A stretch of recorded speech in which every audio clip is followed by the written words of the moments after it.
Polisi mengungkap kronologi lengkap detik-detik pembunuhan dan mutilasi Uswatun Hasanah, wanita yang mayatnya ditemukan di dalam koper. Rohmat Trihartanto, tersangka pembunuhan Uswatun pun mengungkapkan bagaimana dirinya menghabisi kekasihnya kepada polisi.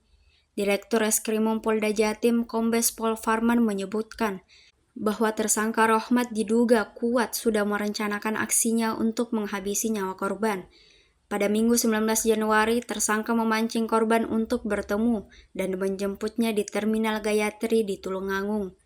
Korban diiming-imingi uang 1 juta rupiah agar dapat diajak check-in atau menginap dengan tersangka di hotel pada malam harinya.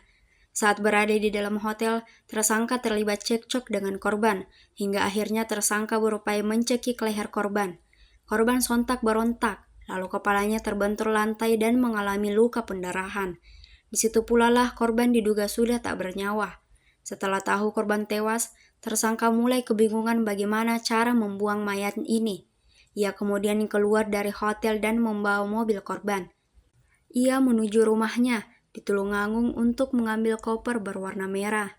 Tersangka sempat meminta keponakannya untuk membantunya membawakan koper merah, tali pramuka, kantong kresek hitam dan putih sebanyak 10 lembar kembali ke hotel. Ia juga singgah membeli perlengkapan alat untuk membunuh dan mengemas jenazah korban di minimarket, termasuk pisau dan kemasan plastik. Sampai di hotel, keponakannya diminta pulang dan menjemput dirinya pada pukul 5 pagi. Analisis penyidik, tersangka membutuhkan waktu sebanyak 3,5 jam untuk memutilasi korban. Tersangka berpikir mustahil membawa mayat korban ke dalam mobil karena harus melintasi lorong hotel. Satu-satunya cara yakni memasukkan ke dalam koper, tapi cara itu terkendala dikarenakan tubuh korban tidak muat dimasukkan ke dalam koper. Tersangka lalu memutuskan untuk memotong beberapa bagian tubuh agar muat masuk ke dalam koper. Tindakan keji itu ia lakukan sampai 3 kali, sebab beberapa kali setelah memutilasi bagian tubuh tetap tak muat di dalam koper. Hingga akhirnya tubuh korban muat dikemas dalam wadah plastik dan selotip berlapis-lapis. Pada Senin 20 Januari, pukul 5 subuh ia keluar dari hotel bersama koper merah dan dijemput keponakannya.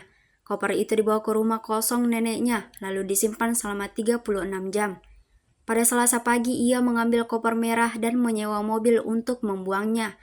Hingga akhirnya potongan tubuh korban ditemukan di 3 lokasi yang berbeda. Download Tribun X sekarang, menghadirkan lokal menjadi Indonesia.